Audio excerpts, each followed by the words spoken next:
As for my favorite story, I really enjoyed doing this story entitled "Superfans." It's about this couple who has attended nearly every Truman men's basketball game, home basketball game, for the last 57 years. Very interesting couple to get to talk to and hear all the history that they were a part of from the 50s, on up into the 80s, and now in the present day of Truman basketball. A lot of players, some of the players they were even stayed in contact with, even up until today. And it's just really interesting to see that people care that much about Truman athletics. And it's something we don't often write about. So I really, really enjoyed getting to know that couple. I noticed both of you guys picked your favorite stories of features with natural storylines. Do you guys like writing those better than a feature that just profiles a really good athlete? Yeah, I think they're two totally different things. With the natural storyline, sometimes there's a little pressure to develop that storyline. So I don't know if it's necessarily any easier. Like with Fanja, it was obviously going to be a storyline coming from Africa to Kirksville and making his life successful here, but you really have to work to develop that. Sometimes it's just more fun to go in. You don't have any storyline, and you just do the interview and see what comes out of it. So I think at times it's more fun to do it with really no ideas ahead of time. I kind of agree with Blake. I enjoy writing both types of stories. Sometimes you get a great athlete you're writing about, and you'll find a natural storyline, so that makes it even better. So it just depends, kind of what you're looking for, but sometimes you can find that natural storyline fitting with that really good athlete. Okay, guys. Last question for you. What are your final thoughts on Truman athletics? I think Truman's at an interesting time as far as athletics go. As funding cuts hit the university, funding cuts are going to be hitting the athletic department as well. And Truman has always prided itself on having 21 varsity programs. I think there might come a time in the future where Truman has to evaluate each team and decide if each of the 21 programs are viable for keeping around, because if the funding cuts keep coming, what's going to happen if you keep those 21 teams, I think, is that money is just going to be spread entirely too thin to compete. But even if you don't cut sports, which would be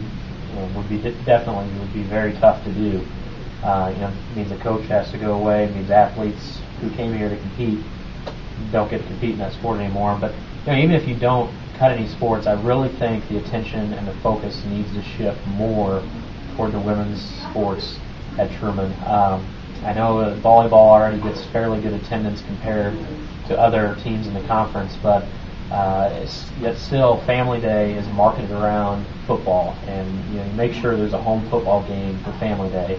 If there's a home volleyball game and a home women's soccer game, that's a bonus, but it's not centered around those events. But I think that should change in the future.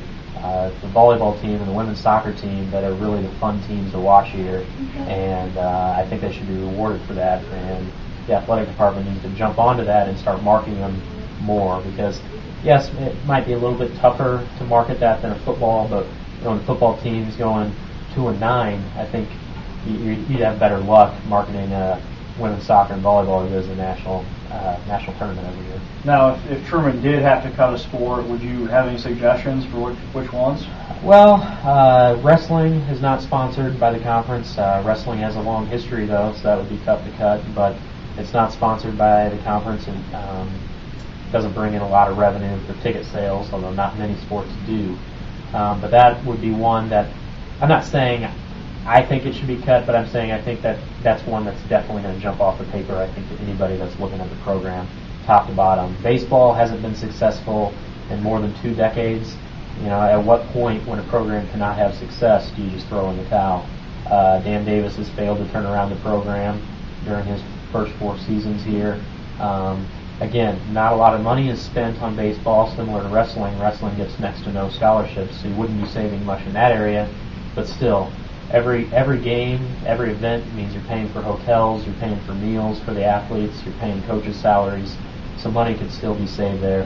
I think the ones that jump off the paper have to be baseball and wrestling. Brent, final thoughts? Blake, a lot of interesting things there. I do think that one of the things that I found at Truman is lack of student support at the games. They're really outside of football, and even that's pretty low. No one even knows on campus what's going on athletics-wise. And I don't know whose fault that is. The administration is doing all they can, I believe. Sports Information Department does all they can with their website and everything. I would say that I think if you're going to build a strong student base, I think it starts with football. And Director of Athletics Jerry Wolmering said the other day that to kind of an outsider, a student that doesn't really know a lot about sports, he's going to look at football and he's going to look at men's basketball. And when those two aren't winning, they're probably just going to write off everything else and assume that they're no good. So what Wolmering is kind of saying is that once football starts winning and basketball starts winning, if that ever happens, he thinks there's going to be a little more school spirit. People are going to start, hey, women's soccer, they're pretty good. Let's go watch them. Blah blah blah, they're really good. I'm going to go watch them for a night. So I think while I agree with Blake, I don't like the fact that everything is always centered around football. I think to an extent, if you're going to bring the student support back to Truman, I think it's going to have to start with football and men's basketball. On the flip side, until those teams start winning, I just don't see how the student support and even really the community support is going to get any better.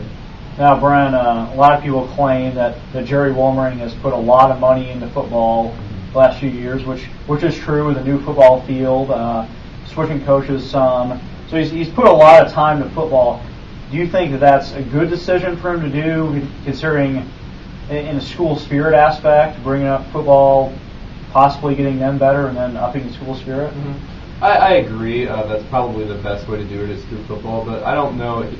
Money-wise, it's not like Truman's spending any more money than anybody else in conference. They're spending probably just as much, if not less, than other teams. It's just that they just don't have the money in the other sports to kind of play up those sports a little bit. But I think Wolmering does a good job of promoting really all sports, not just football, but it's just a matter of, it's up to the students to get out there and watch their school compete. All right. Blake, Brent, thanks for being on the show, and two people the sports staff will definitely miss. 4 years for Blake, 3 for Brent, and that's it for the show. Check back next week.